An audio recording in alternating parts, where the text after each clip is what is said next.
Many thanks for your time on the AM show this morning. It's the midweek edition and it's time for us to review the newspapers. I like that Kojo and I are matching colors today. Stay with us. But before we introduce our guest to you, I want to tell you about our main sponsor for the AM show, Syntex Tanks. Ghana, let's talk about water tanks because you do know that the real secret to real water storage is simple. If your tank doesn't have the tortoise on it, it's not the correct tank. That's right. The tortoise tank, Syntex tank, is the champion of water tanks. It is strong and durable and built to handle our Ghanaian weather. So rain or shine, Syntex tank has got your back. So as you hear my voice, go outside and check your tank. And if it doesn't have the tortoise on it, it's time to upgrade. Join the Syntex tank family today and enjoy water storage that's tough like a tortoise. If you want to get in touch, this is the number to call: 0244 335 168 to either buy one now or find one of our 400 agents nationwide. You can also shop online at www.syntexgh.com. Syntex tank, a strong, a tough. Today is Wednesday, and our guest for the news review, we have Dr. Asah-Asante. He's a political scientist and the head Center for European Studies at the University of Ghana. Good morning, Doc. How are you? Good morning, sweetie. I'm very well. And yourself? And good morning to Kojo. And then, of course, my colleague, Dr. Abedu, and our viewers. It's always good to see you, Doc. Thanks for joining. And we also good to see you too. Right. Dr. Pakwesi Abedu, he's a development analyst. Good morning, Doc. How are you? Good morning, sweetie. How are you too? I'm fabulous. Thanks for asking. You are glowing this morning. Thank you. Sulemana Brahima will join us later. He's the Executive Director, Media Foundation for West Africa. Could you take it away from now? Well, when my friend Abedu was praising, sweetie, Abedu forgot that I'm also here, that he has to praise, Abedu, don't be biased. Please compliment Kojo. Anyway. Don't be jealous. Can you even challenge a lady to compliment? You cannot. A woman is always a woman.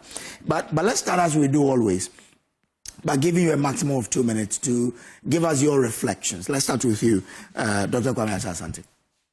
I beg you today, don't give me 2 minutes. If you can give me 3 or 4, I'll be most glad. Okay. But I'll start with I have 2 issues, but I'll make it snappy. Okay. Right. I want to look at the Minister for, what's the name?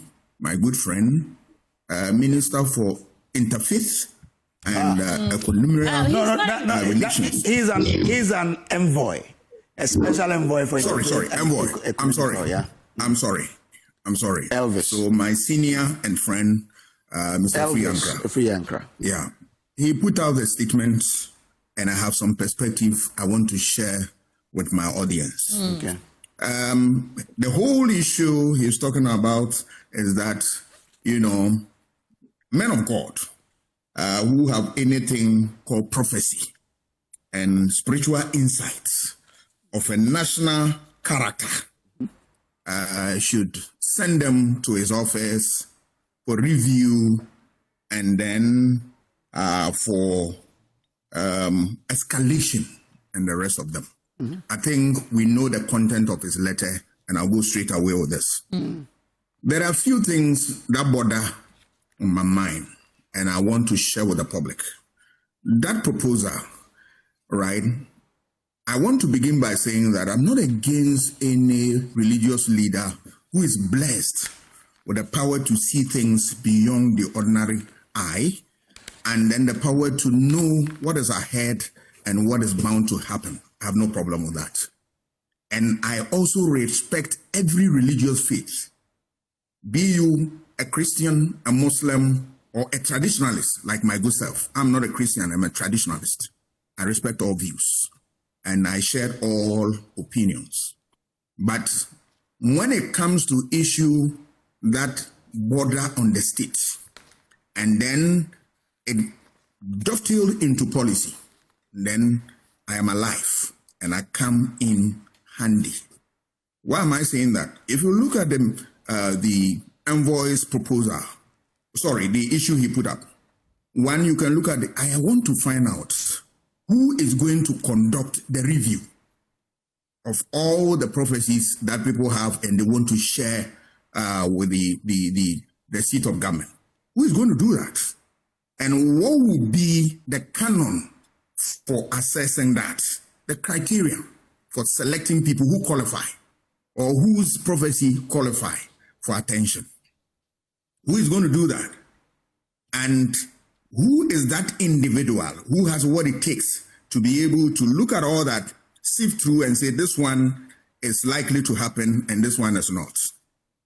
Obviously, it's going to create a problem.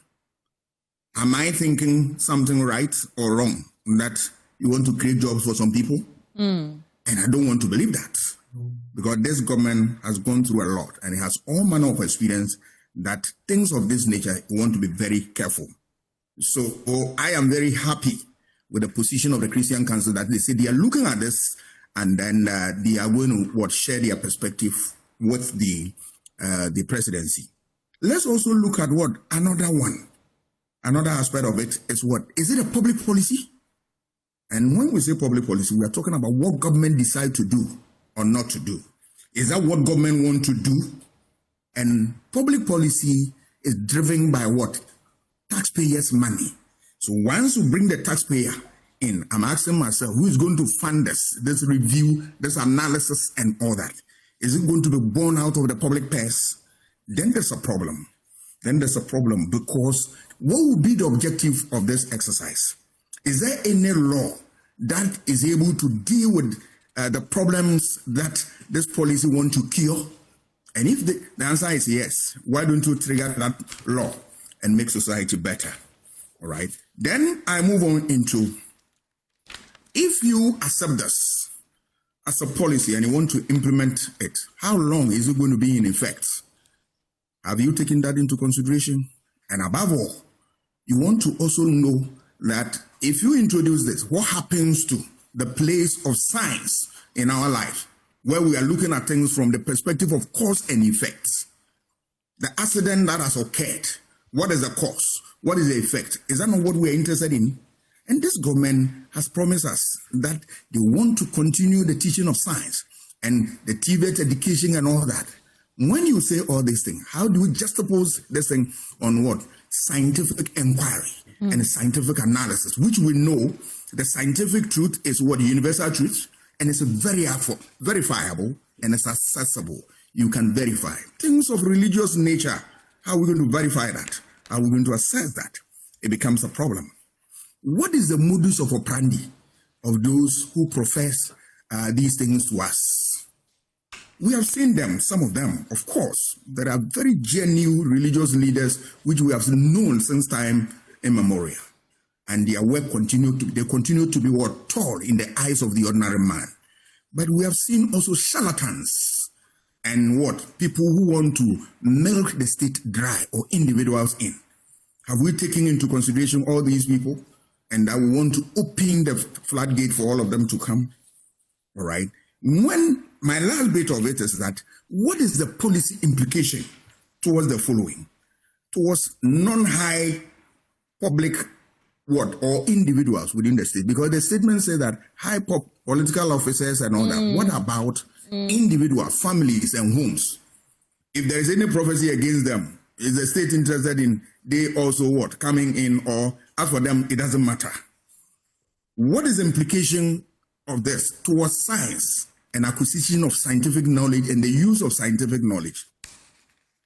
Have we also looked at what this thing brings to bear in terms of stability and cohesion in the state? Well, some of these things talk about death, and it creates fear and panic in the eyes of the ordinary man. Have you looked at that? What about the issue of poverty we are dealing with? There are certain communities which have sent their messages through their MPs, through their various channels to government that, look, they don't have, potable water, very important things of life, basic, they don't have. Have we forgotten about this and want to deal with it, use taxpayers' money to do this? And of course, what is the implication on governance, democracy, and the general welfare of our people, I want to submit and with respect and that my good friend Mr. Ankra should take a second look and look at these things from a very sober, informed, and all the good things that we can be brought to bear on this matter and take and guide his policy. Right. I will conclude that, look, he shouldn't start something that it will be very difficult to sustain. Because, look, we are dealing with what? Poverty. We are dealing with what? Governance. We are dealing with the galamsey. These are issues that continue to knock at our doors. And what is the solution to this? All right. I want my senior and my good friend, Ms. Angra, to look at this critically and then see the way forward. That will inure to the benefit of this country. I will conclude by looking at a few things on the accident. It is unfortunate that Ghanaians have lost giants and have lost people who were dedicating their lives to the service of this country. My own good friend and my student, Mutala, is gone. Very, very painful. And then other Ghanaians who also lost their lives. Families are crying. But one thing that I saw a few things, and I want to also express my concern. Right, Doc. Perhaps we can get back. Doc, perhaps we can get back to this other the things you want to express your thoughts on after we've given the other guests a time to reflect. I think I respect. It's fair. So it's in the fair. course of the conversation, I'll get back to you on that. Yeah. Fair point. We have Suleiman Abrahima. He's Executive Director, Media Foundation for West Africa. Good morning. Thanks for joining us. So let's hear your thoughts for us this morning. You have about 2 minutes to walk us through any reflections you may have on a national issue. Well, good morning and thank you very much for having me. I will talk about something that is quite personal, and this relates to the conduct of national security in relation to press freedom. I've had the occasion to send a signal or a warning that if President Mohammed's government doesn't take care, current national security establishment is what would worsen the country's press freedom. In the process, deeply embarrassed. Dr. Abedu, kindly mute your microphone for us. When we get back to you, then you can unmute it. Ultimately, perhaps even bring the government down. Because I think increasingly the national security is gaining some notoriety when it comes to press freedom and freedom of expression. And that is really deeply worrying. Yesterday, we reported an incident where my two colleagues from our Fourth Estate project were actually called by National Security's Director of Special Operations, Mr. Japa, to abort an interview that had been scheduled. This was an interview that had been agreed to with the Director General Ghana Health Service. The journalists get there. He requests that the meeting be moved from his office to the Rich Hospital or the Greater Accra Regional Hospital. They get there. And then he calls someone that he was with to say that call me national security, ostensibly not willing to grant the interview. And this is an interview about a public interest matter for which we feel he has some questions to respond to. We don't want to come up with a story and then somebody turns out to say that, but why didn't you talk to the person either involved or the person who is at the helm of affairs of the Ghana Health Service? And so I don't see what the threat was, what the security implications or whatever was. Then this person says, oh, call national security. And within moments, Japa calls one of the journalists and says, what are you there doing? The journalist says, oh, we are here because we've been invited for this interview. We had agreed with this person to do the interview. Then he asks, interview about what? Then the journalist says, oh, but why should I be telling you about the interview that I'm coming to do with a subject of a story that I'm doing? Then he says, oh, if you know you have a story to do or you have an interview, why don't you do RTI? And then eventually says, you must leave the place immediately, in a very, very threatening tone. And I am wondering where we are getting into. Where we are getting to. How all of a sudden national security is interested in stories that journalists are doing, is interested in, what interviews journalists are doing with public officials and all of that. this is quite bizarre. And as I said before, I think people who have power today, and Mr. Japa knows that they just got power just about 7 months ago, they should use it wisely. Because I don't think that the power is about your capacity to deploy tanks or your capacity to use arms and weapons. The power is about the support that the people have for you. And people of Ghana voted for President Mahama because they wanted a change to what was happening. Right. They didn't vote for President Mahama to come to power so that people can have power and abuse it. And they should also remember that even under military regimes, even under PNDC and all the military regimes, journalists were not silenced, and they cannot silence journalists. We will continue to do what we have to do. And I believe that President Mahama, being somebody, as he said, and we know, a member of the GJA, somebody who has been within the media fraternity for long, would not look on for these people to destroy the president credentials of our country under his leadership. Right. May I ask if that question Mr. Jakpa asked is valid, whether or not the information you were looking for through the interview you could have got it if you had filed an RTI? Is that something? Should it now be the mandate of national security to determine for journalists how they get their information? and before the RTI law was passed in 2019, were journalists not doing interviews? Were journalists not gathering information? And the question is, should it be national security's job now to determine for journalists how they must get information? Right. I mean, we know, you know very well that in terms of the RTI law, perhaps we have been the biggest users of it. And we decide at what point we think this matter, let's file an RTI request to seek information. And that is when we need, let's say, information from a public institution. This is what we need. Can you help us with this information? But even when we get that information, we will still have to follow up with an interview if we feel the persons there need to clarify something or respond to certain things, even when information has been provided through RTI. Exactly. Is Mr. Japa telling us that he is now the editor for editors in this country, the one who determines how journalism should be done, because today he is a national security operative? I don't think that is how this country must be governed. Right. Well, thank you. And please keep us updated how that story is developed eventually if you get the information. And it's time for us to listen but you see, before you take you go to Dr. Abedu, I think people in government should not think they are the people who should decide how people live their lives or go about their businesses. We are journalists. We go about to get a story and tell. Now, you know that we are enjoying to get two sides of a story. So if we are getting the other side of the story, and someone will sit somewhere and take a phone and call you to say, why are you, I mean, the man, is he even controlled by the national security? Is that what we are being told? That today, if any government appointee wants to conduct an interview with a pressman, he or she has to go to national security for clearance. Is that what it is now? I mean, we are in this country and people, like Mr. Brima said, people abuse the authority. Because you're the national security coordinator, you can then intervene in anything someone does, especially when this is not a crime.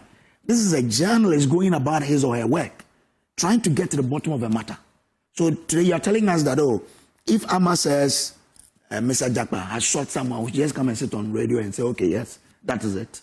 We cannot call you to get your side of the story. I mean, this is something that I expect the minister for, I mean, now he's not an entire ministry, but Felix Ofosu-Kwakye should speak on this.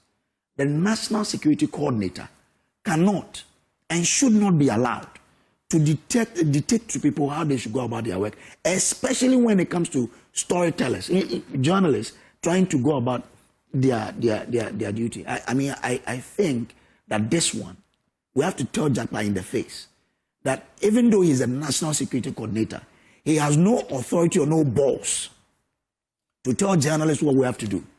After what? That if the journalist does not obey, you send thugs and men to go and beat him or her. Right. And then what? This world is, this life is just a journey. So Mr. Jakpa should be told in plain language that he should know, as Mr. Brima said, he should know where to draw the line. People and women who have been employed, who have been given positions, should not be dictated to how they should do their work. Hopefully, because Suleiman Abraham has called on the president, we can actually see this, bring some clarity to this matter, because he's in charge of special operations, and I do not really understand. I cannot connect the dots, and I think we all share the same sentiment on that. Why is he interested in this? But let's go to Dr. Parkwesi Abeidu now. He's a development analyst, and it's time for us to hear what his reflections are. Doc, take it away. Thank you, sweetie. And Kojo, you are looking good also this morning. You see, I want to touch briefly on the issues raised by Dr. Asah-Asante. I really understand his sentiments, his questions, the science of whatever is behind the directive issued by the presidential envoy for, the prophecies and the issues that has arose. You see, we as a country, we have really closed our eyes on integrating religion and culture in our national development. And I think that is where the problem is. Really, you see, there are some contemporary scholars who argue that the best way to develop a nation is by developing the people, the human resources, by looking at their moral capacity and other components of the human development, so that through that we'll be able to influence culture and develop the economy or develop the people. And so whenever we are looking at religion, as depending on your school of thought, you may see it as an important component of development planning, or as an important component for ensuring that your country develops. You see, whether we like it or yes, depending on how you feel about religion, we cannot deny the fact that it has a role in human development. Why? Because religion offers so many opportunities for us. It fosters unity, it promotes love, a sense of brotherhood, and so many ethnic and cultural, social, and even economic opportunities within that space. However, the problem is all about how do we coordinate religion, culture, and then into the broader space of development planning. That is where we are getting it wrong. And I think the last time we're even discussing how we are failing to plan our country as far as the development part is concerned. Why must this directive come at a point where, because there was a certain incident, all of a sudden, this directive will come out? Is it a reactionary Dr. Abeidu, we spoke to Elvis Efriankra 2 days ago, and he clarified that it's not a directive. This is just a suggestion he's making as an envoy, someone in that position asking the prophets to do what he asked. But let's not call it a directive. It is thank you very much for the correction. But it is because of the sensitivity, the position that the person is, and how it has impact or how it can influence national development discourse. That is why even today, we are all discussing about it, and we agree that it's an important issue for us to discuss. True. Okay. So, however you want to call it, at the end of it all, how did it react to the incident that happened? And what informed the suggestion? Is it because a certain incident happened, that is why we are now looking at it? Or it is something that we have planned or we have thought of as a country to really look at religion, prophecy, and all the other issues that comes with religion and culture into our development planning or development to discuss? We need to be serious in this country. Look, until we accept, and I'm bringing out this argument based on one economic theory we call the structural functionalist theory, where we accept that every component of the economic system, from religion to politics to governance to all the other, democracy, they all play a certain role in ensuring that we have a holistic development. We behave as ostriches when it comes to issues of religion vis-a-vis how it can be integrated into our development. And it is really hurting us. We need to find ourselves very clearly. Is that the way we want to go? If we want to mimic or we want to copy countries like the Arabians or the Arabs and some other countries which have built their countries or their economies on religion, we need to define ourselves very well. If not, let's have a clear path as to how we want to grow this country. Okay. We can't be treating issues on ad hoc basis, on reaction, or based on when something happens and then we want to react to it. Okay. Will it be sustainable in the first place? Okay. And what are the other issues that come with it? And you see, now we are talking about prophecies. What about those ones coming from the Islamic religion and even the traditionalists? What happens to them? So we need to have a broader conversation about this so that it wouldn't be kind of a knee-jerk approach to solving an issue. In any case, the report from the incidents hasn't come out. What were the causes of the accident? Okay. I mean, the causes was religion part of it. So Sammy, let's be serious, and I think Mr. Priyanka should come again. Okay. And let's look at how this thing can be addressed effectively. But I think I want to add a second issue. Sorry, Dr. Abedu. Okay, let me give you the time. Yes. Yes, it's also about the cause by people to look at how we can glorify, how we can, for the lives lost, how we can make the mining sector, solve the problem in the mining sector, so that at least the effort by the gallant men who unfortunately died can be appreciated. My point or my suggestion is that it is not just about the small-scale mining sector. We need a holistic reform in our entire mining sector. And this is the time for us to be very radical about this. It's a good opportunity for us to be very radical about it, have an abstract and a very disruptive intervention to ensure that the rhetorics around our mining sector is resolved and that we are able to promote sustainable mining once and for all. Right. This is my suggestion this morning. Thank you. Okay. So from national security interfering in the work of journalists to whether or not that statement coming from the ecumenical office. What stories are we getting into next? Let me bring you the daily graphic, and on the front page says 9 radio stations shut over regulatory breaches. The Evolution Conference in Kenya, Jospon Group showcases waste management innovations. UPSA launches 60th anniversary celebrations. Helicopter crash, President unveils support fund Friday. Dependent of 8 patriots to benefit. But let me start with the 9 stations shut over regulatory breaches. It says the National Communications Authority has suspended the operations of the 9 radio stations across the country for regulatory infractions, including failure to comply with broadcasting laws and operating without the required certification.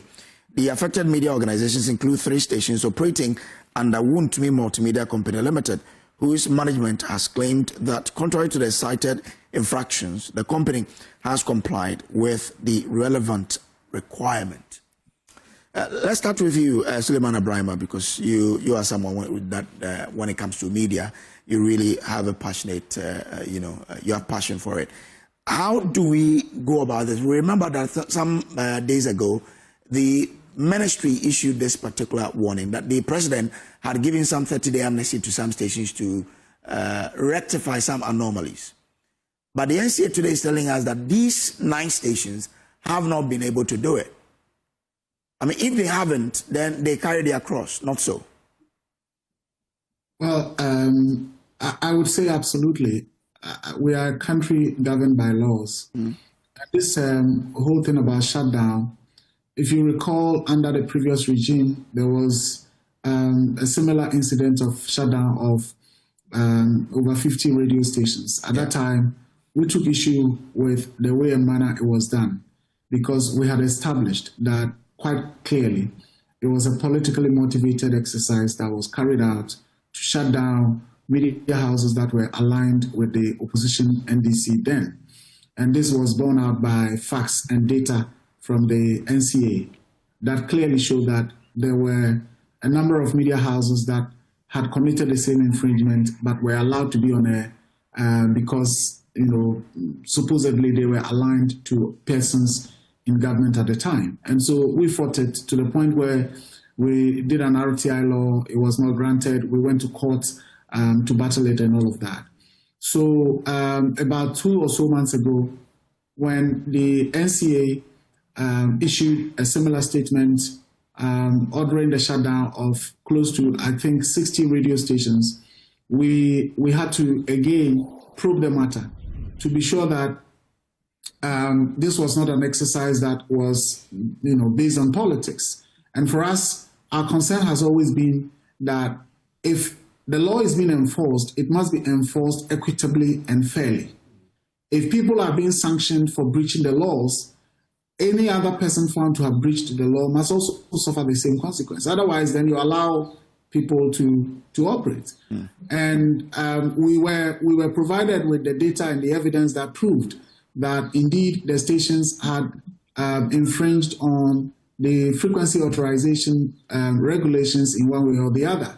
Okay. So it was gratifying that the president had given the period, because we are a country where people feel they can do just anything, and so sometimes people can be overtaken by circumstances, and so they may have flouted the law, not out of the intention to do so. Now, yesterday's statement indicated that 6 of the stations had not even made the effort to remedy the situation that they were found in. And so for me, perhaps that is an indication that they are no longer interested in even holding the frequency that had been granted to them. And I don't think that we should say that because of media freedom or anything, anybody at all should just grab a frequency and start operating. Otherwise, the next day I can, also grab 99.7, which is run by Joy, and before you realize I'm doing a parallel broadcast, and somebody else would grab a television frequency and start broadcasting. I don't think that we can entertain that as a country. It would even be a danger for press freedom itself. And so, yes, if the 9 that we are told did not come back at all have been shut down, I think that is the way to go. Now, on the Wontumi 3, we are told that in Kumasi and Takoradi also, it's about studio to transmitter link that they are supposed to, position or relocate, that they haven't. And it has implications on interfering with other neighboring broadcasters. I think that's a very simple matter. And the owners of the station must just do the needful in terms of complying so that the airwaves are properly regulated.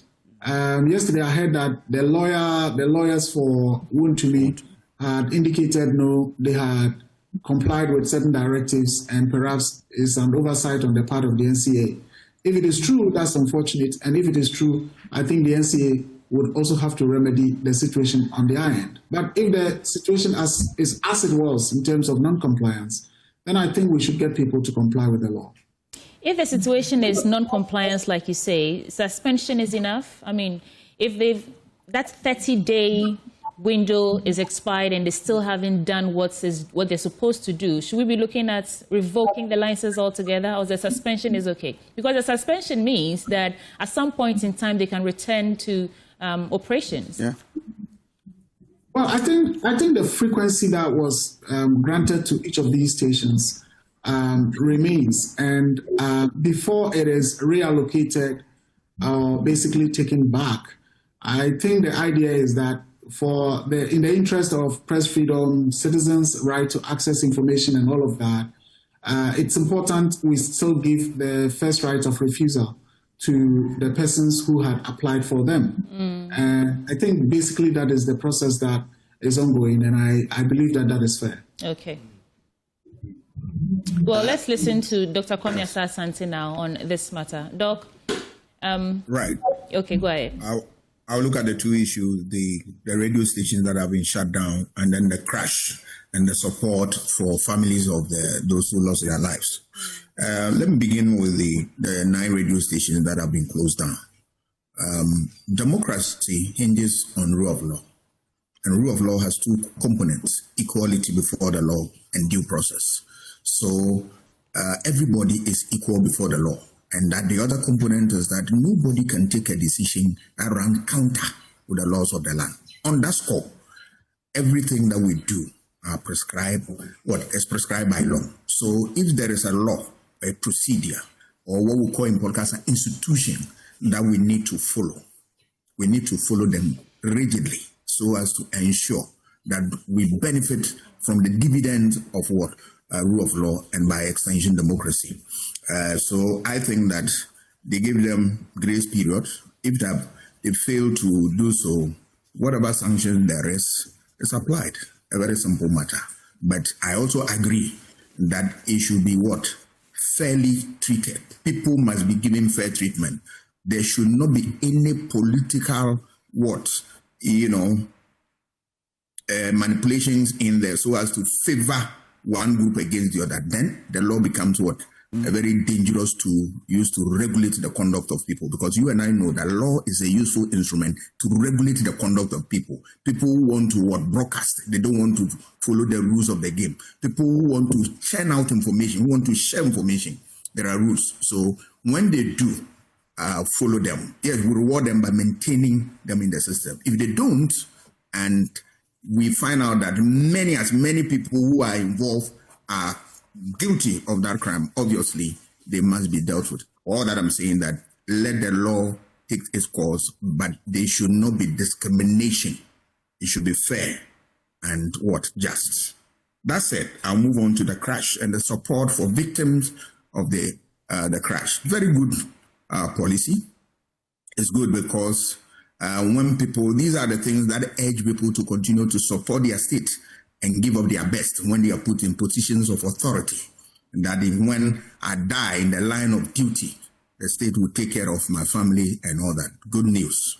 But my concerns that I've had relative to the start of this crash and all the matters associated is what I'm going to share.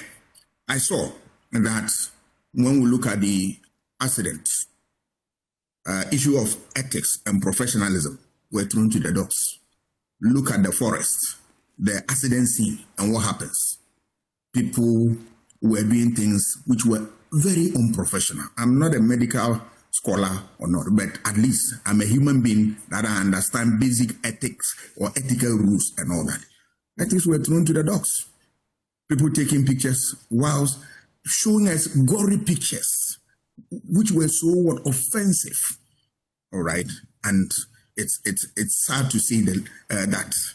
Look, we saw that people were busy doing other things.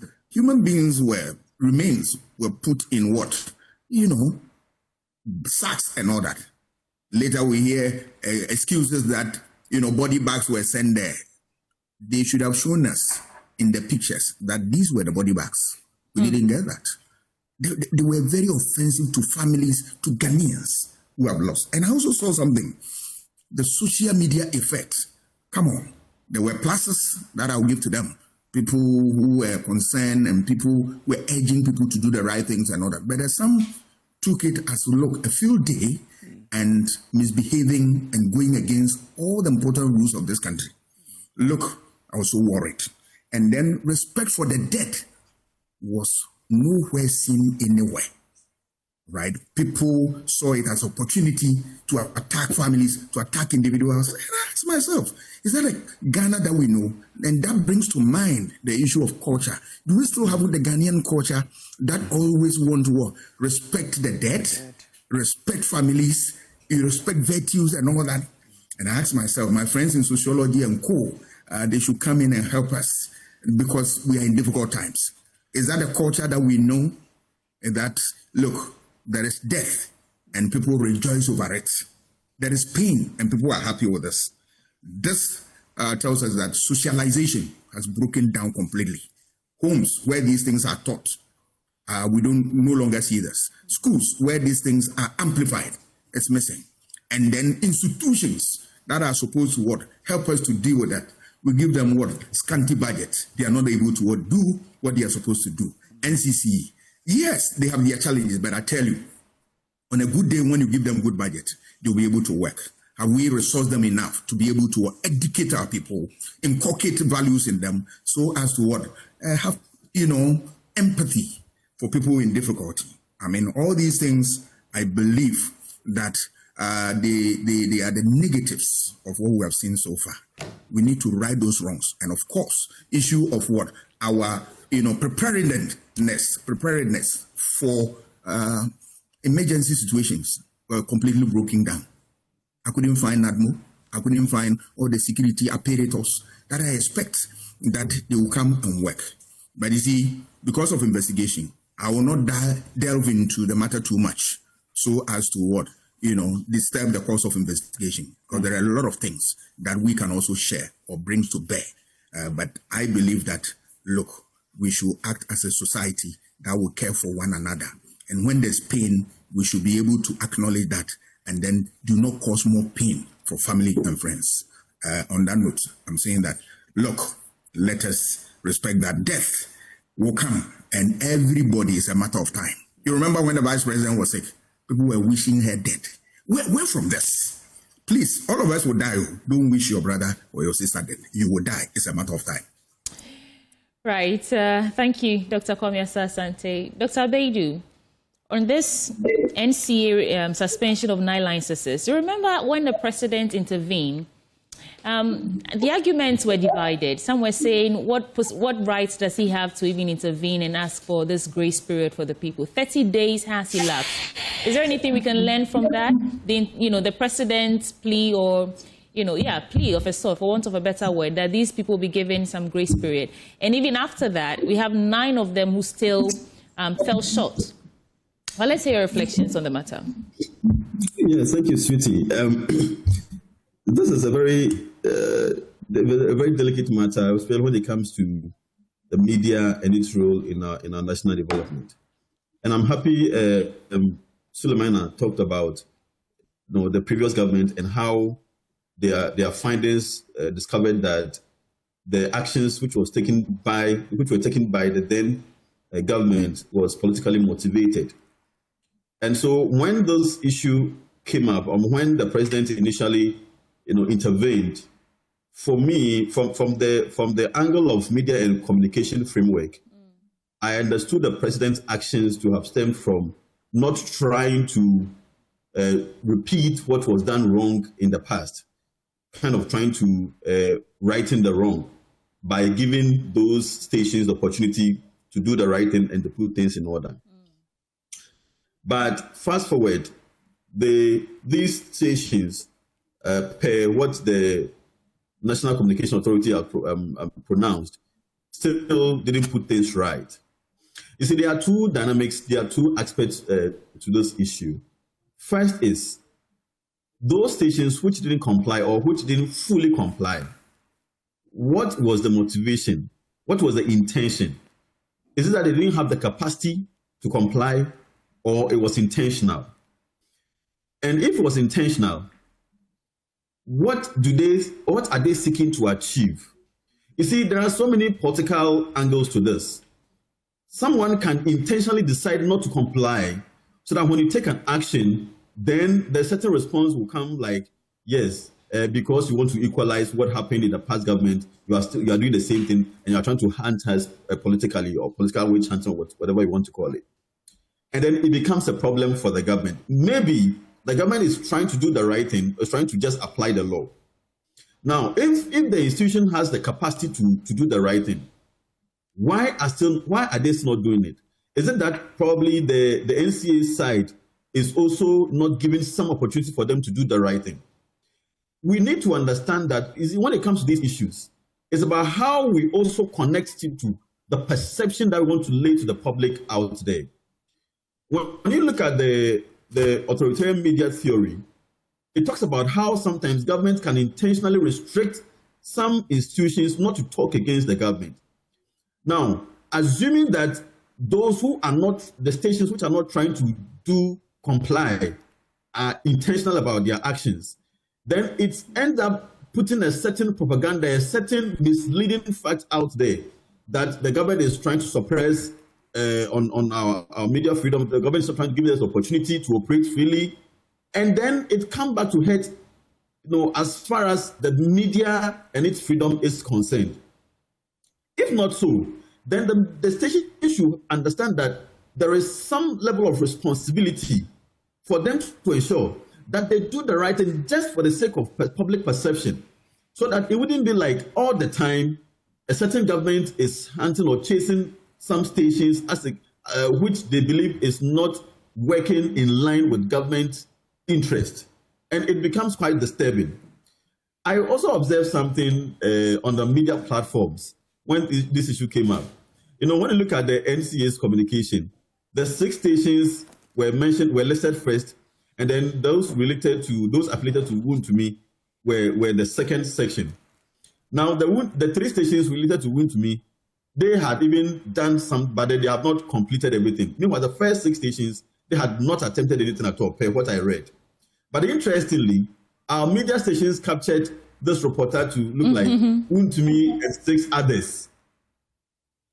Okay? Now, we are trying to highlight even the stations which have attempted to resolve the issues by now bringing them up, while those who have not done anything at all are being silenced in terms of how we are communicating to the public.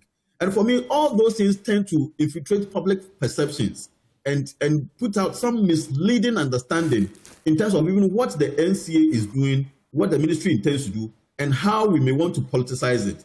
You see, the moment that politicization comes in, that is where people then begin to question what the NCA is doing and whether it is right or wrong, and so on and so forth. So I want to use this platform to urge also our media platforms. You see, we have a very big role to play when it comes to spewing credible information out there, spewing information which tends to align with the fact, and not necessarily trying to over-sensationalize issues just because you want to set a certain agenda or you want to pull viewership or listenership or whatsoever. Because the moment we try to massage these issues to suit our own interests as media stations, what it means also is that it tends to polarize the political space, where now fans or adherents or people who support Woon to be like, okay, they have closed down Woon to Me stations and even the rest, we don't even know what is happening to them, just because of the way you even caption your news bulletin or whatever. So I want to just urge the ministry to continue to engage them and possibly look at how the issues can be resolved. If they are not able to adhere, if they are not able to abide by what the law says they should do, then at least we all can agree to them that, hey, close them down or do whatever, or sanction them based on what the law says, so that we can have a sanctity within our media space. Right. Now, No, make your point, because I wanted to ask a question to Suleiman, but Dr. Abedi, make your point. So just the support to the families of the victims to the helicopter accident. Good intervention, good efforts out there. For me, all our admonition is that this must be sustainable. It doesn't have to be because something has happened. We want to do some public shows. Especially those working for the military, we must take closer look at it. As for the political elite,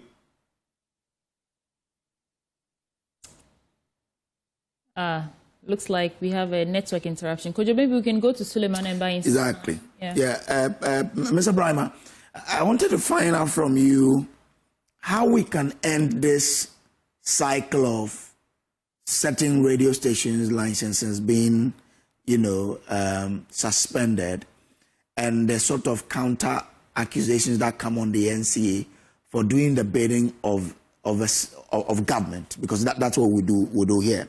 How can we end that such that when that directive is given, everyone accept that it is your fault? As we are saying, the records as you have seen indicate that the stations are at fault. How do we end that cyclical accusation of the NCA going about doing its work?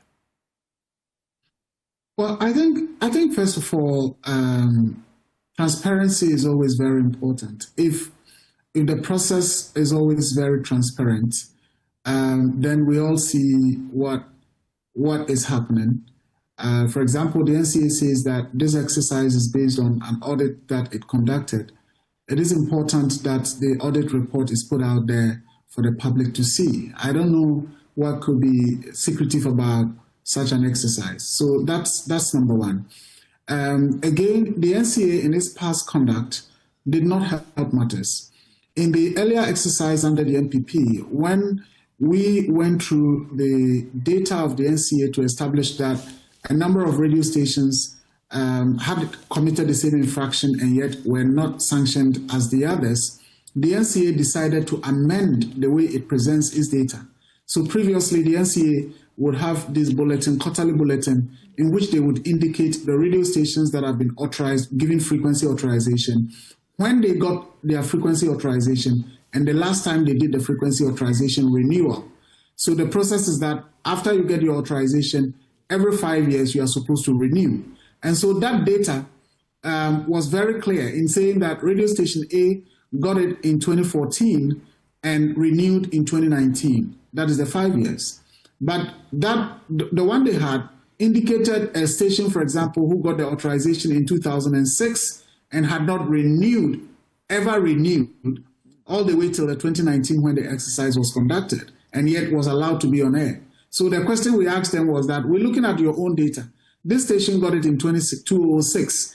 They were supposed to renew in 2011, and were supposed to again renew in 2016. This is 2019. Your own data says that they had not renewed, and yet you allowed them to operate. Meanwhile, there's another station that got authorization in 2011, and the only time they were supposed to renew that they have not renewed was 2016. And yet they've been shut down. So why so? Now, confronted with that evidence, what they did was to remove the dates in their own data, so that if you go back, you don't see when a station got its first authorization and when they last renewed. I think that was very, very problematic, and it compromised the integrity of the data that is published by the NCA. I think it is important that the NCA reverts back to how they used to publish that data, so that publicly we can all go there and see that, oh, this station ought to have renewed by this time, per your data, they've not renewed. Why are they on air? And all of that. That's number one. Number two is that we've been talking about the broadcasting law for maybe close to 20-something years now. We cannot have an industry as robust and vibrant as the broadcast sector without any regulation. You know, we basically have the Electronic Transactions Act and the NCA's law that we are using, but that governs only frequency authorization and not how media houses conduct themselves, for example. So today we are in a situation where if the NCA decides to shut down a radio station on the basis of content, that would be an infringement of the law. And yet the NMC, which has the mandate to act against media houses on the basis of content, does not control the frequencies.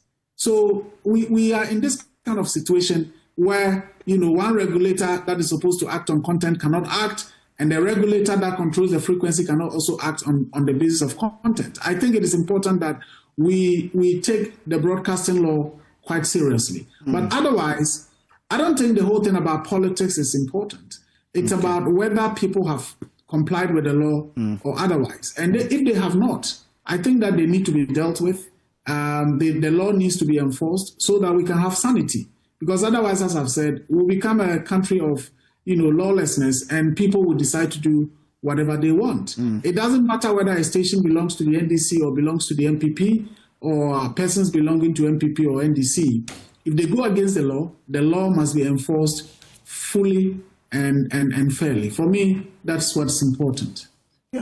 That's a very interesting angle you introduced, the broadcasting bill, because I remember there was a conversation about it. There was Fatima, the former information minister, was in Parliament at some point on the same broadcasting bill, and so nothing was heard about it after that. So looks like we have to understand what's going on with that. But let's get into other newspapers now. The Ghanaian Times on the helicopter crash, Victims World Support Fund in the offing. Rise above narrow partisan interests, Vice President tells us Ghanaians. And Bese Manche, Dr. Park, others pay tribute in memory of victims. And Asiedu Nketia eulogizes Muntala on the back page. We can reduce oil bill by producing fuel from waste plastics, Professor Dankwa says. So this is what I'll do, gentlemen. I'm just going to give some headlines in the entire paper, and any of them that piques your interest, when I get to you, you can talk about that. So starting with preacher remanded over alleged incest assault, 2 remanded over violent stolen vehicle, 3 suspects third suspect at large. Islamic ruling on the delay of Muslim burial in recent helicopter tragedy. It's a feature story in here. And Asiedu Nketia eulogizes Muntala. Ghana Link expresses sorrow over death of 8. Chief of Staff leads official delegation to console family of Omane Boama. And Victims Ward Support Fund in the offing. ADB presents 1 million Ghana Cedi cash prize to 2024 National Best Farmers and others. And prioritize capital expenditure to generate more revenue for debt repayment. I want to pause on this. ADB presenting 1 million Ghana Cedi cash prize to 2024 National Best Farmers. Not specifically on what ADB is doing, but how we award these farmers, what we give them, and how we make such a ceremony out of it when it's actually happening, when we're doing the awards. And right after that, we forget that agriculture is the backbone of this country's economy. I want to ask, Dr. Kwame Asah-Asante, is there a way we can restructure how we award or what we do with this award system in terms of who is the best farmer and whatnot? Because you watch the ceremonies and they're giving them fridges and TV sets and, you don't understand what's going on. What do you make of this? When you talk about awards and you want to make it very, very important, all that you need to do to set a body that will look at it, there is a criteria for identifying those who qualify and all that. Once you get the basics right, you should be able to give the award to deserving persons. And the award should be something that will really kick them into doing what they are doing the more, and also help to emulate others to want to venture into that area. So if you have an award that frowns upon all these issues, then obviously it is an award not worth giving to any human being. And that said, issue of agriculture is so important, but now it appears to me that the focus and direction towards it is gradually coming down. Look at the issues that affect agri as an industry and how we are treating them. Issue of galamsey is virtually eating up the agri sector, particularly crops and then, vegetables, everything that is seen on the surface of the earth, which is put there as a crop or as a plant. Galamsey is having its toll on that. And what is it that the state is doing? It is this battle that we are fighting and that we have lost these ministers and the people of this country, and we have destroyed the ecosystem for our children and children. It is very, very sorry story. If you look at the problems farmers face, you ask yourself, after what happened? Do you take interest in their problems? Problem of marketing, problem of post-harvest losses, problems of even threats to the environment they operate in, and the rest of them. All these things must be factored in so that you make the award complete than just giving the award to people. They only go back to face problems. They only go back, and that the very environment they operate in is under threat. That will not be good enough. But the issue of narrow partisan interest, which the Barracks president talks about relative to this crash, it is important. When things of this nature happen, I believe that we are human beings and we must all come together and then fight for a common cause. The common cause here is you console the bereaved.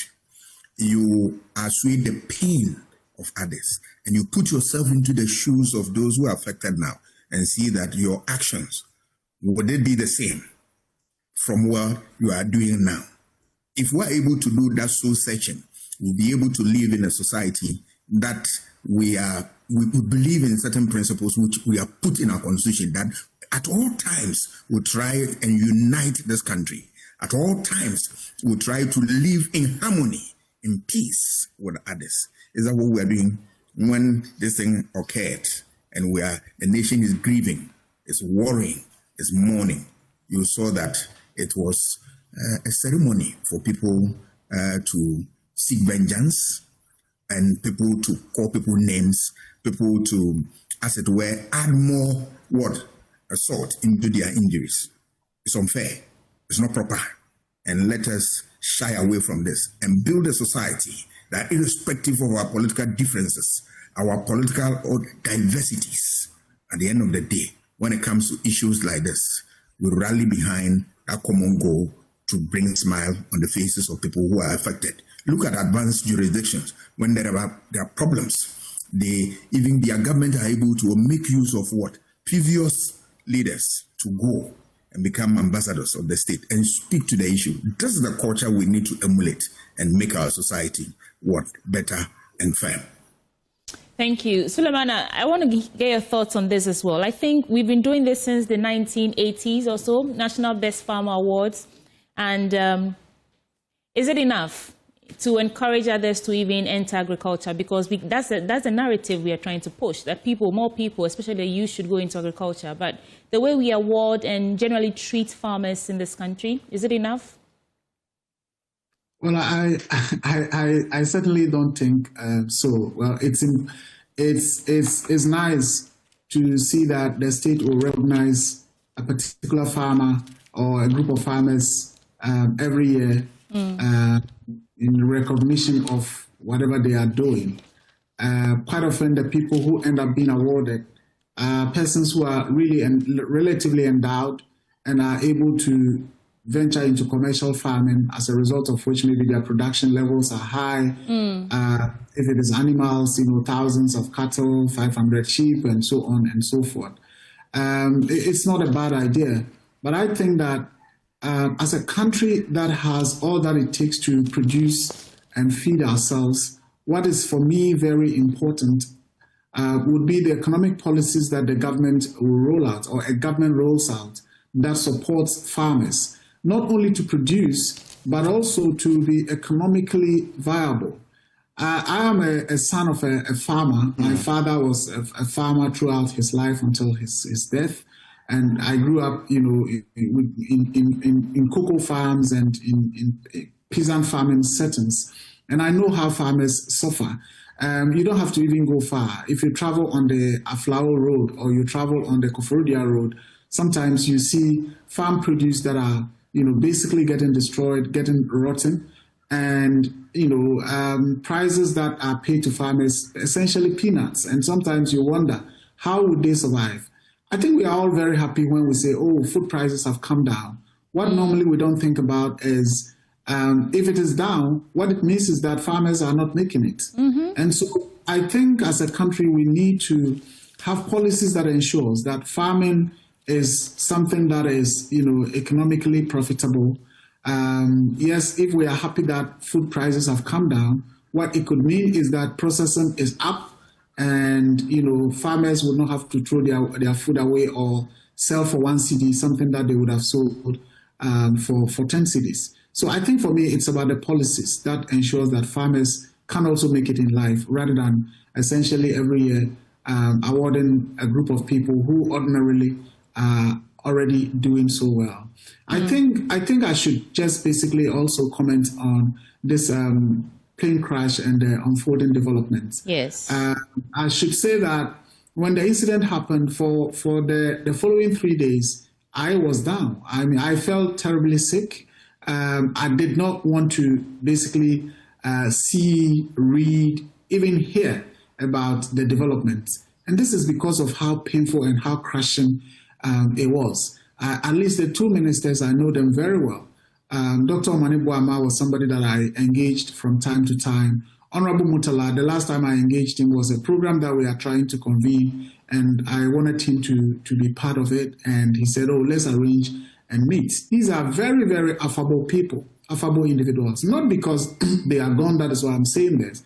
But I think it would be great if all our ministers and senior public officials would behave the way these individuals used to behave. There are CEOs that you want to meet them, and it's even difficult to get to meet them than if you want to meet with the president. But these were individuals who were approachable, very reachable. It's sad, it's painful, and sometimes repeating these things perhaps even amplifies the pain that close friends and relatives may be enduring. I think, as others have said, we need to do something in this country that when their children grow up, they would be proud that their father's legacy, yes, their father died, their parents died painfully, but it's as a result of that death that the country changed this, or the country had this, and so on. And everybody is talking about the Galamsey menace and its devastation for the future of our country. It would be worthwhile if we have a situation where we say these 8 great people of Ghana, their death resulted in the end to something that was basically going to destroy this country. And I don't think that it is beyond us to do that. I have always said it is difficult to end Galamsey, but it is not impossible.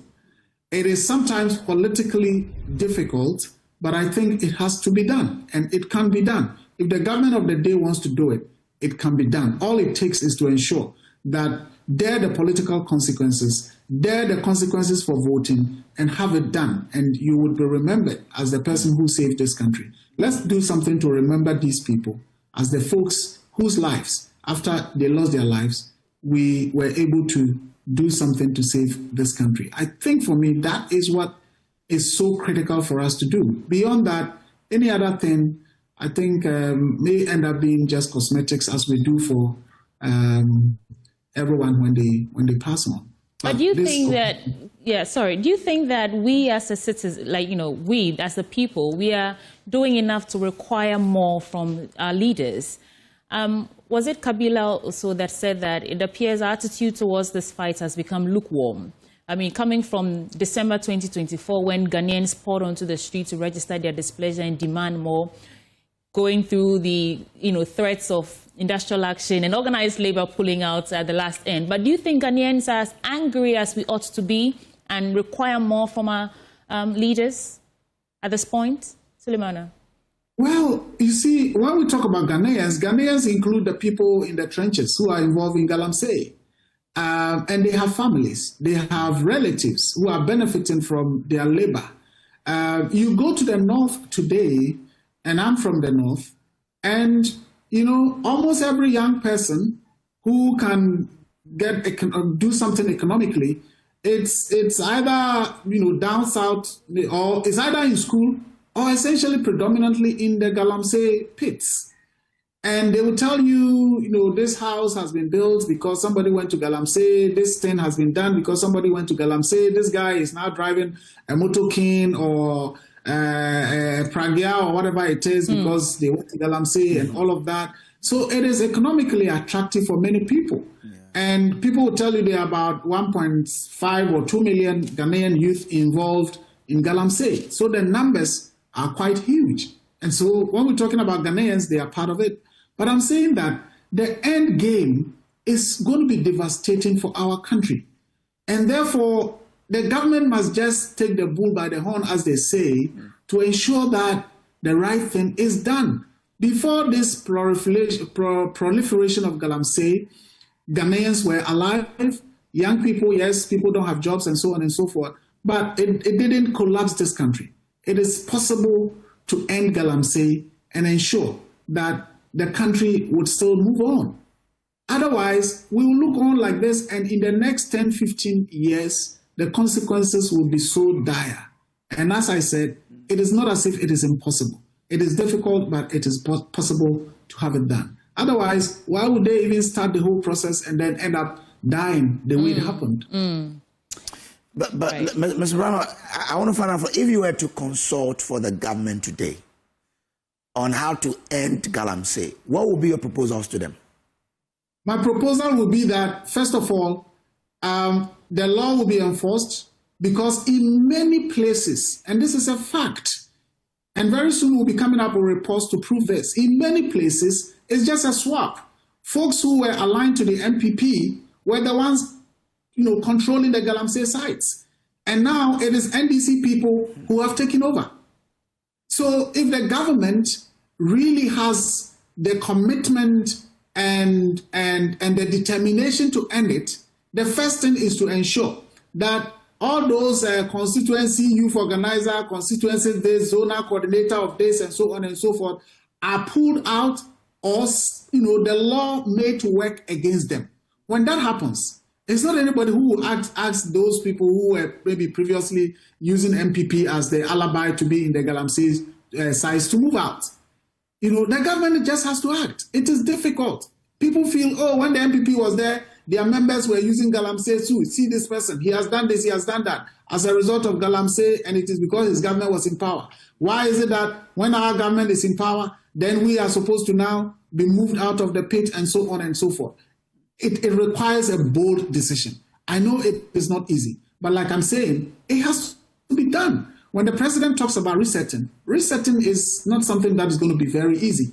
But, I think that he means it, and I believe that he should do it, and it can be done. If I were to consult for the government, I would say, look, let's go for, the NDC folks, get them out, and once they get out, the others will follow them. Okay. Dr. Abeju, it's your time now to reflect on the way we treat farmers in this country and all the other stories that have come up. I mean, for me, it's just interesting to know that the award scheme has evolved over the years. It used to be giving them Wellington boots and the rest. Now, sometimes they get tractors, and ADB is giving 1 million Ghana cedi cash. But whether or not, generally, it's good incentive for people to venture into agriculture is the question. But your take on the matter? Yes, Susie, thank you very much. Just to touch briefly on the Galamsey and then delve into those issues, because they all end up in talking about livelihood and then employment. You see, I agree perfectly with Sulemana. Now, the issue has been extremely polarized, okay? And though we can talk about the investors, the higher level political figures who are having business interest in Galamsey activities, and we have made noise over this several times. But it's just like he has mentioned, it's just about a shift from one hand to another. But what is becoming more critical also is that the very party folks who mobilize voters at the community level are either in support or are involved in the activities. And so what it means is that when you tell the locals to stop, now these same persons will tell you that if we stop, we are not able to mobilize votes for you, because these Galamsey guys are the ones we tend to mobilize both resources, human and material resources, whatever, when it comes to elections or vote. And so the politician must detach himself or herself from Galamsey in the first place and be ready to face the consequences. That is going to help a lot in ensuring that when the laws are being applied, then the issue of human faith, the issue of this is my boy, this is my party person, begin to go away, because the law will just work and nobody else will be interested. In the other side, which will end up not helping make the law be very effective. Now, in terms of the farmers and the award schemes and all that, you see, recently, when the Cocoa Board, for example, the issue came up that we are going to award scholarships to tertiary students, children of cocoa-growing areas, when this announcement came up. One question that I asked myself is, what have we been doing in terms of reintegrating these awardees? Supposedly, let's even assume that they are children or they are from cocoa communities and they have been awarding them scholarships at the SHS level. What has been the scheme in reintegrating back into cocoa farming after they have enjoyed the scholarship? Do we train them to now move away from the communities to now seek for white-collar jobs, or do we train them to go back into cocoa farming, this time bringing their knowledge and expertise that they've learned into cocoa farming to grow the sector? The same question now, the scholarship for the tertiary students. What kind of courses are we going to sponsor them? Are we going to give the scholarship to, so that when they go and then read those courses at the university level, they can come back, bring their expertise, the knowledge they've learned, to even support their parents or their families, their communities, or they themselves re-engaging in the farming activities, so that they will be able to improve or increase productivity based on what they have learned. Or we are going to sponsor them, give them scholarships to go and learn other programs, which will end up encouraging rural-urban migration. I mean, now the youth will not be interested in going back into cocoa farming, and then they have enjoyed scholarships. And then every time we are talking about cocoa production decreasing and decreasing and decreasing. So we need to be very careful about the way, I mean, this whole motivation, the way we are going about in terms of our cocoa sector, I mean, the entire agricultural sector. Right. So that whatever intervention we give, it will come back in serving as motivation, as incentive for the agri sector in its entirety to grow. If not, we'll be doing things just in the name of we are supporting, we are government is doing this, government doing that, but it will not eventually lead to the benefit of the very sector which we want to improve or grow. Thank you. And just to rush to the remaining papers before I hand over back to you, Kojo. The Ghanaian publisher has these stories. MP blast GFA's term extension, backward, he calls it backward and shameful. And government shuts down Wuntumi Station on the helicopter victims. Mahama sets up fund. All these stories we've actually discussed. But I want to get some details on this GFA term extension and why Vincent Ekwasefo is calling it backward and shameful. And the story is actually on page 11 of the Ghanaian publisher. And it says, the ranking member on Parliament's Youth and Sports Committee, Vincent Ekwasefo, has condemned the Ghana Football Association's decision to extend the presidential term limits from 2 to 3, describing it as, quote, backward and shameful. The amendment, approved during the GFA's 31st Ordinary Congress in Pampram, allows a president to serve a maximum of 3 4-year terms, totaling 12 years, instead of the current 8. And that's what Vincent Asefwa is opposed. Like he thinks it's backward and shameful. Instead of 8 years, now you get about 16 years. But if you want to reflect on this, you can get a bite on it, Dr. Abedu. Yes, very well. It's a very interesting development from the GFA. I'm personally very interested in sport.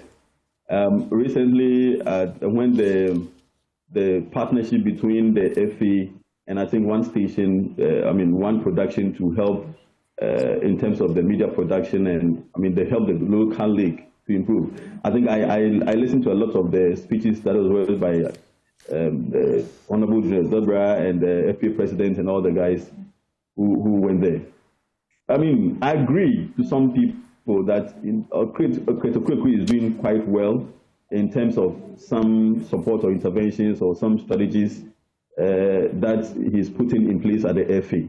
So, for example, I read that clubs, the winner of the next league is going to get about 2 million Ghana cedis, which is an improvement. And some bars is being given from teams which did well, 11 Wonders and All Blacks and all that. For every leadership, you have a time to go. There's always a terminal period for whatever you do. The fact that you may be praised or you are being accorded with all the good accolades because you are doing well, game changer and all that, does not necessarily mean that you ought to be there forever. Look, yeah, but it's the entire, it wasn't his decision alone. If you listen to how they came about that amendment, it looks like it was a consensus. Most of them agreed. It was 114 yes. as against 124. So it's not his, like Afenyo Makino say, whimsical and capricious intentions that brought this result. You and I understand this game very well. Okay. When a leader wants to manipulate something in his or her favor, there are ways to go about it. Okay. So yes, it's by consensus, but he is the one working with these people. So ask yourself, what did he do to win their support in that sense? And even he as a leader, assuming that he's a true leader, could he have said that, look, no matter what I'm doing, no matter how much you believe in what I'm doing, I still believe in my 2-term, and when I'm done, let me go, let another person come and succeed. What happens also from that side? Well, that's our time, though. Let me give Suleiman Abrahima the chance to also get a bite on this, and then we can go. Mr. Abrahima, what do you say on this subject of GFA's term extension from 8 years now to 12 years?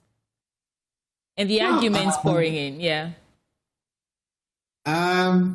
It's not a subject that I would say I'm too much invested in. I think that over time, the worrying development has been that our football has been on the downward trend, which is extremely worrying. I don't know whether term limit extension is what is going to salvage the situation.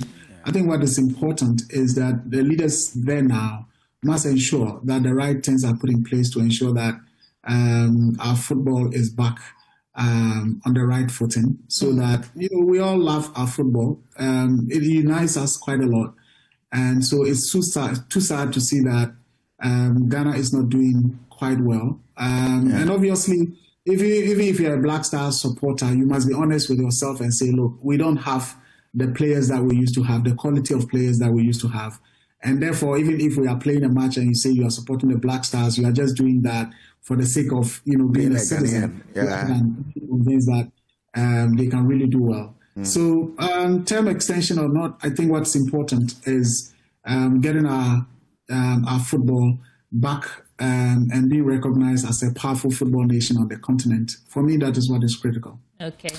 Yeah, so, the critics ask that, what changed from that 2019 amendment that brought him into power, that now you have to go back to 3 years? Because they say we came back to 2 years based on an experience. So what has changed? But we'll leave that to the football lovers. But briefly on the custodian, it says BOG shames gold for oil. Critics and MPP organizers pick up Baumea's nomination forms today.